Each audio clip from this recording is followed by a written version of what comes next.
അപ്പൊ നമ്മുടെ വെരിഗേറ്റഡ് കരിമ്പ് വിളവെടുത്ത് അപ്പൊ വിളവെടുപ്പിന്റെ ഒക്കെ വിശദമായിട്ടുള്ള വീഡിയോ എന്റെ സുൽഫത്ത് ഗ്രീനറി എന്ന് പറഞ്ഞ യൂട്യൂബ് ചാനൽ ഇട്ടിട്ടുണ്ട്. അപ്പൊ വെരിഗേറ്റഡ് കരിമ്പിന്റെ പ്രത്യേകത എന്ന് പറഞ്ഞു കഴിഞ്ഞാൽ കണ്ട ഇതേപോലെയാണ് വെരിഗേറ്റഡ് കരിമ്പ് ഇരിക്കണത്. കണ്ട ഇതേപോലെ പല പല കളറുകളും കാണാൻ നല്ല ഭംഗിയാണ്. അതേപോലെ ഒരു ഉരുണ്ട ടൈപ്പാണ്. കണ്ട ഇത് അടുപ്പിച്ച് ഇതേപോലെ ഇരിക്കണം. കണ്ട അപ്പൊ നമ്മുടെ വീട്ടിൽ വെച്ച് പിടിപ്പിക്കാൻ പറ്റിയ ഒരു വെറൈറ്റി ആയിട്ടുള്ള ഒരു കരിമ്പ് തന്നെയാണ്. നമ്മൾ ഇത് നട്ടേക്കട എന്തിനാന്ന് വെച്ച് കഴിഞ്ഞാല് ഗ്രോ ബാഗിലാണ് നട്ടേക്കട. കണ്ട ഗ്രോ ബാഗിന് ആദ്യം ഒരു തയ്യാ നട്ടത്, അതിന്റെ ഒരു ചെനപ്പ് വന്നിട്ട് കണ്ട നമുക്ക് ഇനിയും കണ്ട ഇതേപോലെ അടിയിന്ന് ചെനപ്പുകൾ വന്നിട്ട് ഇനി ഇതിൽ നമുക്ക് സ്ഥിരമായിട്ട് നമുക്ക് കരിമ്പ് വിളവെടുത്തോണ്ടിരിക്കാം.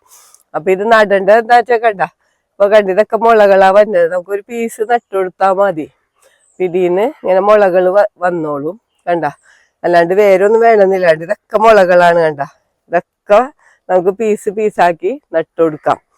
അപ്പം ഇതിന് പ്രത്യേകിച്ച് ഒരു പരിചരണങ്ങളൊന്നും വേണ്ടട്ടാ. നമ്മൾ സാധാരണ ജൈവവളം ഇങ്ങനെ ചാണകപ്പൊടി എന്തെങ്കിലുമൊക്കെ അടിയിലിട്ടിട്ട് നട്ടുകൊടുത്താൽ മതി. ചെടിച്ചട്ടിയിലും നമുക്ക് കൃഷി ചെയ്യാം.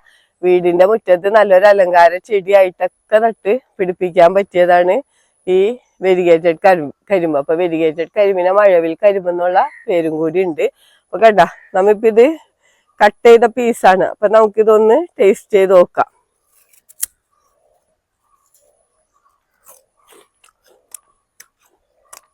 നല്ല മധുരമാണ്. നമ്മൾ സാധാരണ കരിമ്പിന്റെ മധുരം തന്നെ ഈ വെരിഗേറ്റഡ് കരിമ്പിനും ഉണ്ട്.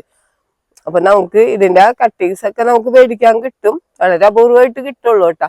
നമുക്കിത് വീടിന്റെ മുറ്റത്തൊക്കെ നമുക്ക് നട്ട് വളർത്താം. നല്ല ഭംഗിയായിരിക്കുള്ളൂ. അതേപോലെ തന്നെ ഒരു പ്രാവശ്യം നട്ട് കഴിഞ്ഞാല് പിന്നെ നമുക്ക് സ്ഥിരമായിട്ട് ഇതിൽ നിന്ന് വിളവെടുത്തോണ്ടിരിക്കാം. അപ്പൊ എല്ലാവരും ഒരു വെരിഗേറ്റഡ് കരിമ്പും കൂടെ കൃഷി ചെയ്യണം.